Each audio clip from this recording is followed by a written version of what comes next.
एक राष्ट्र एक चुनाव, ये मुद्दा 2018 के बाद उठा और लगातार इस पर चर्चा होती रही। सरकार ने 18 से 22 सितंबर तक के लिए विशेष सत्र बुलाया है और कयास ये लगाए जा रहे हैं कि एक राष्ट्र एक चुनाव को लेकर एक नया विधेयक सरकार की ओर से पेश किया जाएगा।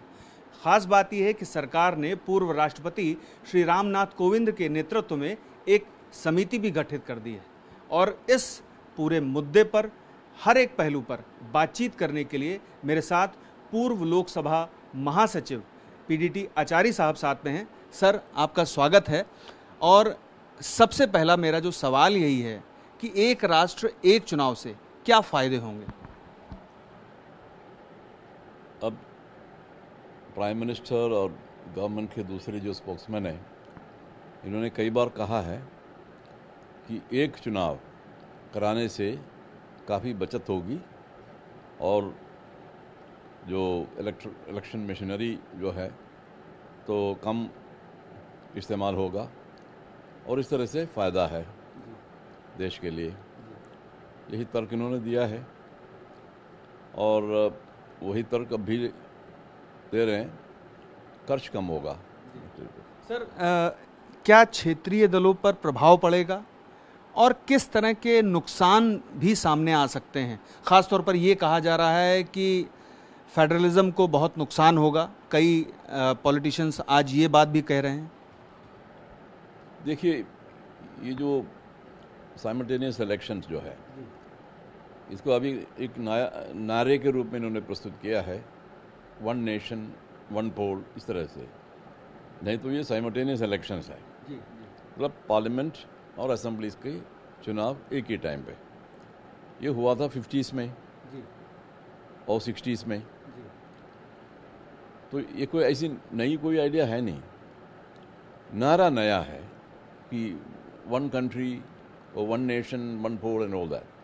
नहीं तो ये पहले था और 69 के करीब जाके पार्लियामेंट डिसॉल्व हो गया जल्दी, मेरे ख्याल से 1.5 साल पहले डिसॉल्व हो गया और इलेक्शन वगैरह हुआ है 71 में।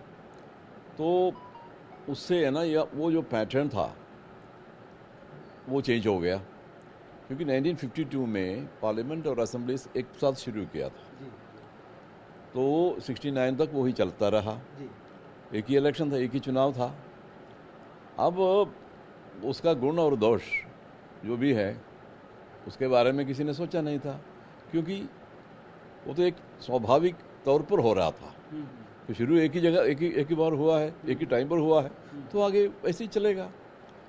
लेकिन जब पैटर्न बदल गया, क्योंकि लोकसभा का भंग हुआ पहले और फिर आगे चल के बहुत स्टेट्स गवर्नमेंट्स गिर गए, असेंबलीज भंग हो गई, पॉलिटिकल इंस्टेबिलिटी थी, राजनीतिक अस्थिरता जो हुई थी, इस वजह से कई असेंबलीज का कार्यकाल जल्दी समाप्त हो गया।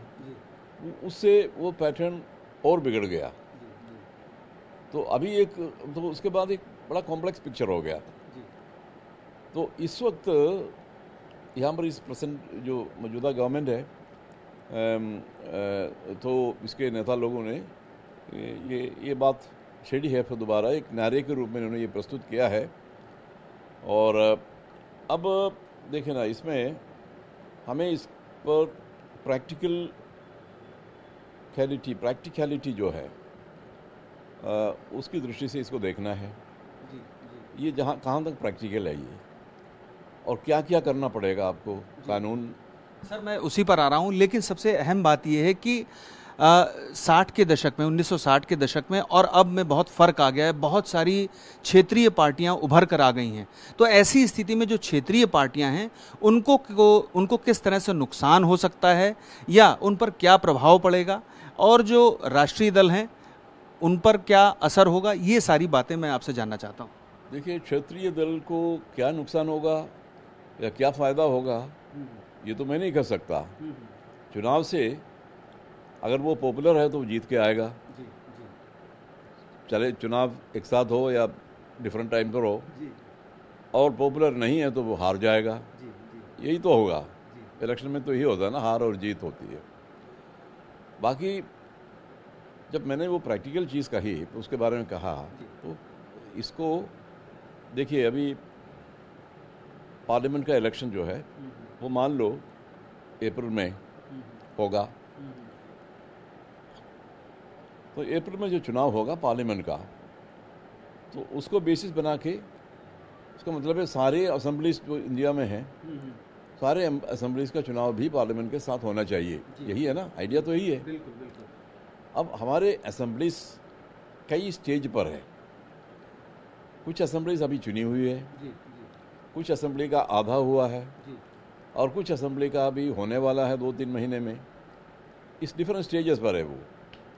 तो सबको, अब मान लो एक असेंबली अभी शुरू हुई है, कर्नाटका असेंबली, 5 साल है कार्यकाल, तो 5 साल की जगह आप 3 महीने में इसको आप डिसोल्व करेंगे? कैसे करेंगे? अब डिसोल्व जो करना है, उसके दो सिचुएशन में डिसोल्व होता है। एक वहाँ के जो स्टेट के जो कैबिनेट है वो डिसाइड करते हैं 3 साल के बाद या 4 साल के बाद, चलो अभी इसको भंग करेंगे, हम इलेक्शन में जाएंगे। वो उनका अपना डिसीजन है, वो डिसीजन लेने में समर्थ है कॉन्स्टिट्यूशनली। गवर्नर को वो कहेंगे और गवर्नर असेंबली को डिसॉल्व करेंगे। ठीक है, वो एक सिचुएशन है। दूसरा है जो यूनियन गवर्नमेंट जो है, मतलब केंद्र में जो गवर्नमेंट है, ये दखल दे सकता है और असेंबली को डिसॉल्व कर सकता है, लेकिन उसमें आर्टिकल 356 को लागू करना पड़ेगा। लेकिन आर्टिकल 356 तब लागू करेंगे जब वहाँ पर संवैधानिक मशीनरी, संवैधानिक संकट उत्पन्न होता है। वो कई तरह से होता है। उस हालत में ही केंद्र की सरकार उसमें दखल ले सकती है, मतलब प्रेसिडेंट का मतलब है केंद्र सरकार, वरना नहीं। सर, अब मैं उसी पर आ रहा हूं कि जो कॉन्स्टिट्यूशनल मशीनरी है, अगर ऐसे में जो संविधान संशोधन की बात चल रही है, उसमें आर्टिकल 83, 85, 172, 174, आर्टिकल 356 और people representation of people act, इन सब में सरकार को संशोधन करना होगा। और सबसे अहम बात यह है कि संसद में पास कराने के अलावा 50% विधानसभाओं में भी पास कराना होगा। तो क्या ये प्रैक्टिकली इतनी जल्दी संभव है? वो संभव नहीं है, और जल्दी की बात नहीं है जी। वो सवाल तो है ही, लेकिन उसके अलावा ये तो फेडरलिज्म है इंडिया में, और फेडरलिज्म को केशवानंद भारती के जजमेंट के हिसाब से फेडरलिज्म कॉन्स्टिट्यूशन के जो बेसिक स्ट्रक्चर का अंग है जी। और इसलिए उस फेडरलिज्म पर आप कोई आघात नहीं कर सकता, चोट नहीं कर सकता आप उस पर। यानी कि आप ये कह रहे हैं कि जो आर्टिकल 356 है उसमें कोई भी लाइन ऐड करना या इस तरह का अगर कोई अमेंडमेंट किया जाता है जिसमें राष्ट्रपति के पास अधिकार हो जाएगा कि वो कभी भी असेंबलीज को भंग कर सकते हैं, तो ये एक तरह से फेडरल स्ट्रक्चर के बिल्कुल खिलाफ होगा जी। वो फेडरलिज्म पर आघात है, वो आप नहीं कर सकते। अच्छा। तो आप कॉन्स्टिट्यूशन का अमेंडमेंट इस तरह से नहीं कर सकते। अच्छा। ये है केशवानंद भारती के जो जजमेंट है, वो लॉ है, तो उसके रहते आप नहीं कर सकते, तो आउट, तो वो कोई ऑप्शन ही नहीं है। फिर स्टेट गवर्नमेंट का पावर है ये कि असेंबली को डिसॉल्व करना, चुनाव कराना, ये तो उनका अपना डिसीजन है, उसमें आप कुछ नहीं कर सकते, क्योंकि फेडरल स्ट्रक्चर है, फेडरल सेटअप है, तो उसमें उनको पावर है।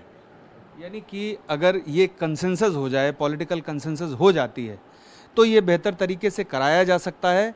अन्यथा अगर ये किसी तरह से संविधान संशोधन जो बातें सामने निकल कर आ रही हैं उनके ज़रिए होगा, तो एक तरह से ये फेडरल जो स्ट्रक्चर है उस पर सीधे तौर पर आघात होगा।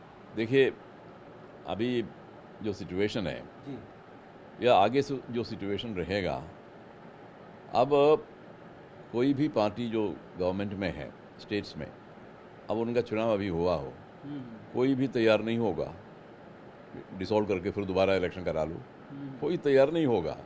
इसलिए वो कंसेंसस का जो ग्राउंड है वो है नहीं।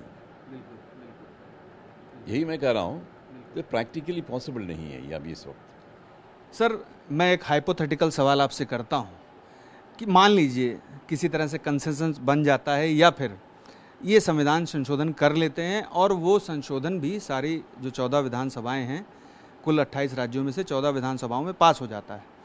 ऐसी स्थिति में भविष्य में जब एक राष्ट्र एक चुनाव का कानून लागू हो जाएगा तो फिर जो राज्य सरकार है, अगर वो कहीं बीच में गिर जाती है या कोई और तरीका, मतलब कोई खामी आ जाती है, अशांति होती है, दंगे होते हैं, उस वजह से वहाँ राष्ट्रपति शासन लगाया जाता है, तो फिर तो नए चुनाव तब तक घोषित नहीं किए जा सकते जब तक कि लोकसभा का चुनाव ना हो या फिर सारे चुनाव एक साथ कराने की प्रक्रिया शुरू ना हो गई हो।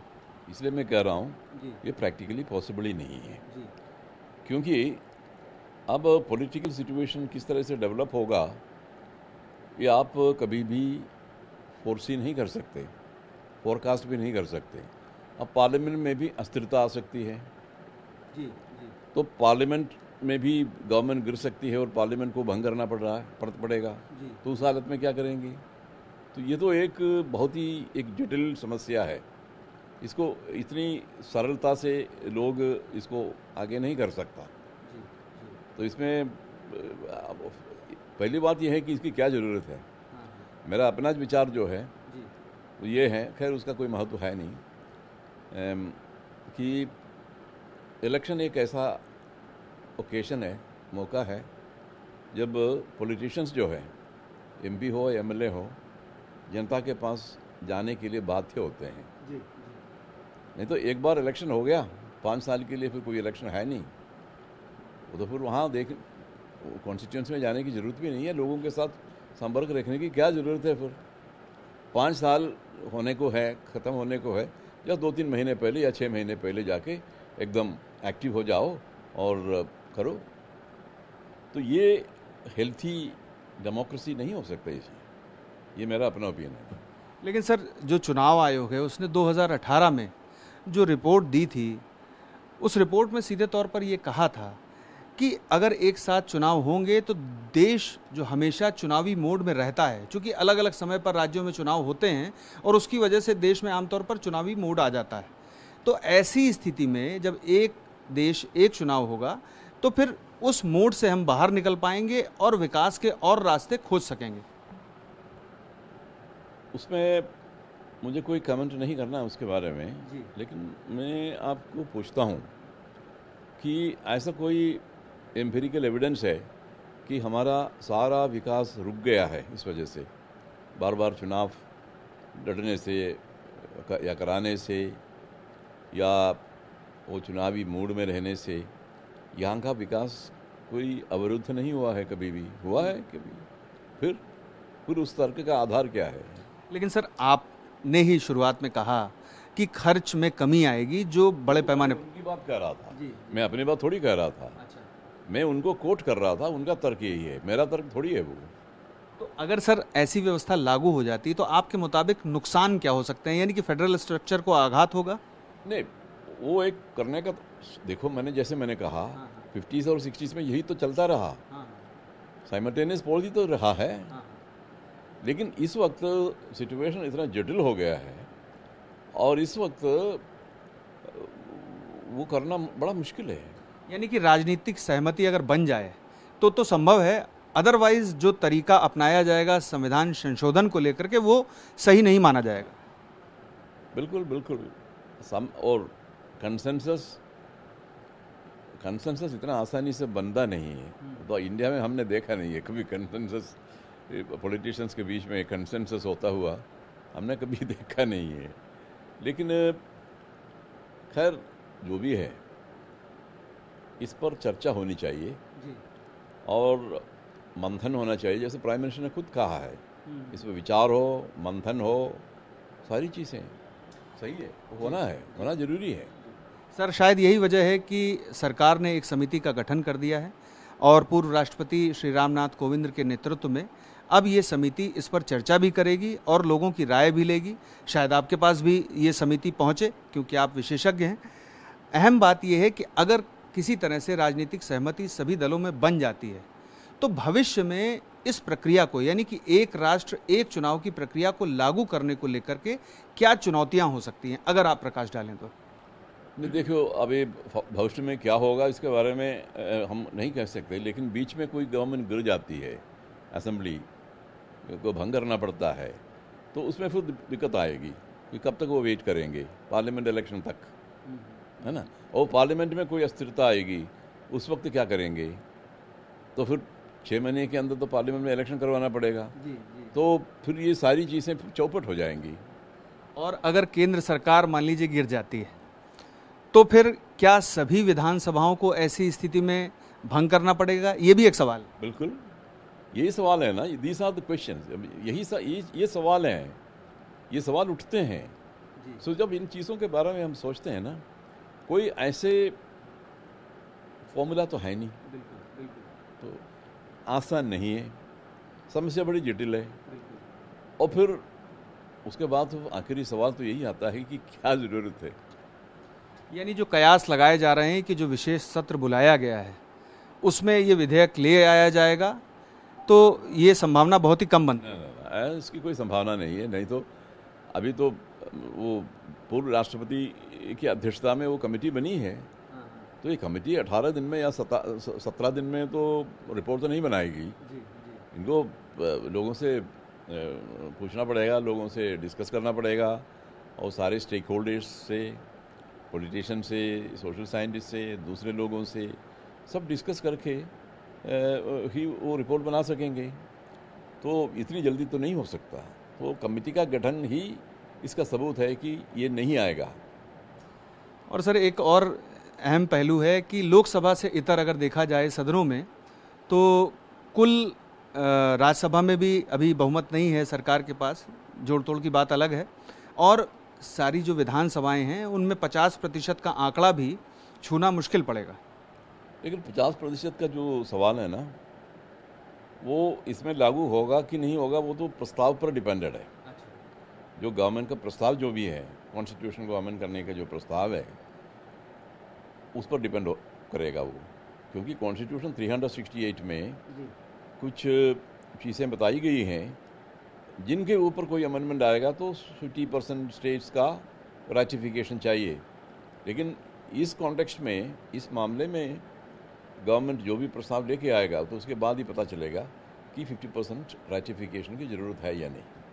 मैं एक अंतिम सवाल आपसे करूंगा।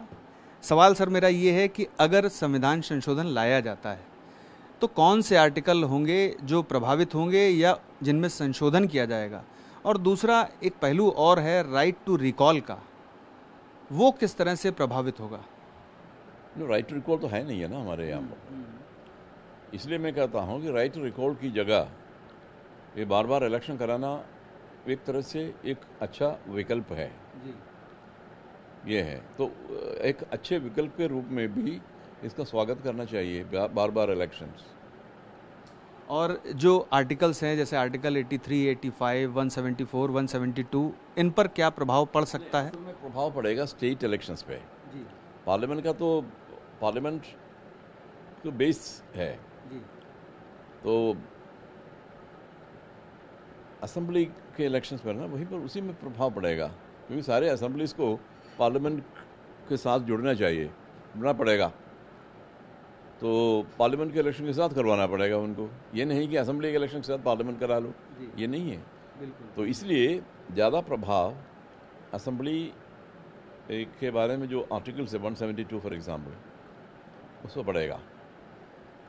लेकिन कुल मिलाकर के आपका कहना ये है कि अभी संविधान संशोधन की संभावना बिल्कुल नहीं है और सरकार ऐसा नहीं करेगी कि जल्दबाजी में इस मामले पर कोई कदम उठा दे। नहीं, बिल्कुल नहीं, वो उचित नहीं है। और मेरे ख्याल से वो मिनिस्टर ने भी कहा है, अभी तो चर्चा होगी, और वो पार्लियामेंट अफेयर्स मिनिस्टर ने कहा है अभी चर्चा होगी, कमेटी का गठन अभी किया है, उस कमेटी विस्तार से बातें करेंगी। मतलब एक लंबा प्रोग्राम है ये लगता है।